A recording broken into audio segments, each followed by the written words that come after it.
This channel does not promote any violent, harmful, or illegal activities. All content provided by this channel is meant for an educational purpose only. এবার চলে আসছি SIR প্রসঙ্গে।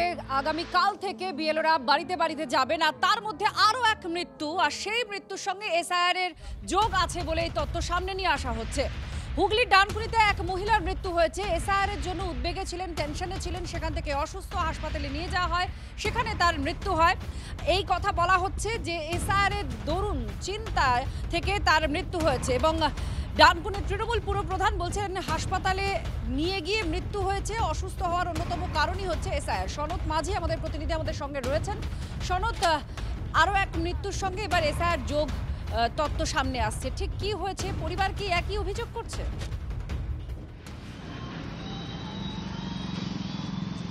একদমই তাই, যে SIR ঘোষণার পরেই কিন্তু একের পর এক মৃত্যুর ঘটনা হচ্ছে যাচ্ছে, এবং সেটা তৃণমূলের অভিযোগ।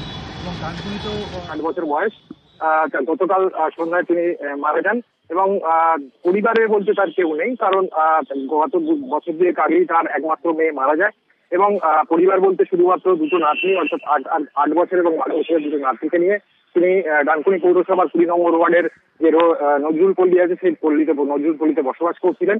এবং যেটা স্থানীয় সূত্রে এবং যেটা স্থানীয় তৃণমূল নেতৃত্বে যেটা অভিযোগ, যে এই এসআইআর ঘোষণার পরেই কিন্তু বিভিন্ন জায়গায় মিটিং করা হচ্ছে, এবং স্থানীয় বাসিন্দাদের জানা হচ্ছে। সেই মতো ডানকুনিতেও গত 3 দিন আগে মিটিং হয়, প্রয়োজনীয় কাগজপত্র কি দেখাতে হবে এই নিয়ে। মিটিং এর পর তিনি যখন জানতে পারেন যে 2002 সালে ভোটার লিস্টে যখন তার নাম ছিল না, এই নিয়ে তিনি চিন্তাগ্রস্ত হয়ে পড়েছিলেন বলেই কিন্তু এমনটাই অভিযোগ বা দাবি করছে এলাকার বাসিন্দারা।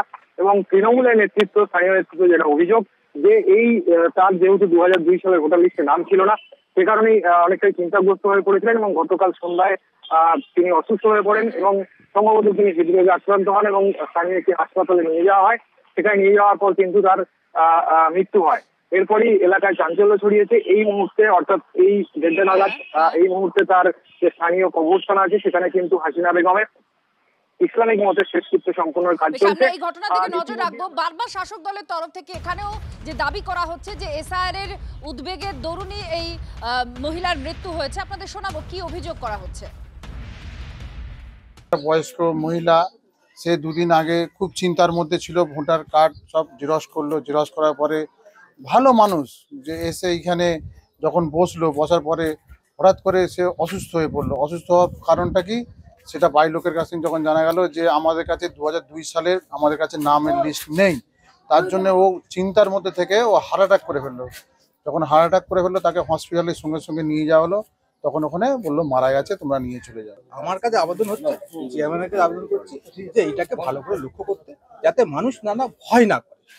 এই ভয়ের কারণে এই পাশের বাড়িতে একটা অসুস্থ পড়ে আছে, তাকেও নিয়ে আমার টেনশনে আছে। কি ঘটবে চিন্তা করছিলেন, খুব কাগজপত্রের জন্য খুব চিন্তা করছেন। 2002 সালের ওনার এখানকার মানে না ভোটার নেই, ওনার হ্যাঁ লিস্টে নাম নেই, এইসব আর কি চিন্তা ভাবনা করছিলেন। এইসব চিন্তা ভাবনা করতে করতেই মানে এরকম হয়েছে। এই যে এসআইআর সাধারণ মানুষ তো এতটা বোঝে না, তাদেরকে আলোচনা করে বোঝালেও তারা কিন্তু একটা ভয় ভীতির মধ্যে রয়েছে, এবং তার নামটা 2002-এ নেই, সেই ভয়টাও রয়েছেন। এই যে ভয় ভীতি, সেই ভীতিটা মানুষের মধ্যে কাজ করছে। এই মানুষ বা সুস্থ মানুষ ছিলেন, তিনি কিন্তু আমার এলাকার মানুষের সাথে কথা বলেছেন, মিটিং করেছেন যে আমার কি হবে, কান্নাকাটিও করেছেন। এই যে আতঙ্ক, এই যে তার জন্য যে হার্ট অ্যাটাক, এই আস্তে আস্তে বেড়েই চলেছে। তা আমরা চাইবো না যে আর কোনো মানুষের এরকম ভাবে প্রাণ যাক।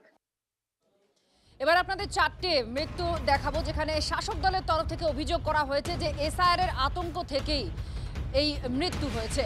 এরকম 4টে ছবি আপনাদের দেখাচ্ছি। ক্ষিতীশ মজুমদার এসআইআর আবহে আত্মঘাতী হন, যেখানে শাসক দল অভিযোগ করছেন যে এসআইআর এর জন্যই ভয় পেয়ে তার মৃত্যু হয়েছে।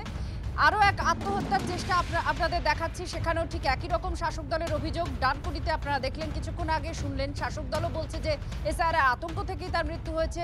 আরও একটি ঘটনা উত্তর 24 পরগনার দেখাচ্ছি, যেখানে আগরপাড়ায় যে মৃত্যুর ঘটনা ঘটে, এবং সেখানে মুখ্যমন্ত্রী মমতা বন্দ্যোপাধ্যায় নিজে এই ঘটনা টুইট করেন এবং অভিযোগ করেন যে এসআইআর এই মৃত্যুর সঙ্গে জড়িয়ে রয়েছে। যে আপনার হার্ট অ্যাটাকে মরবে সেও চালাবে তৃণমূল কংগ্রেস এসআইআরে।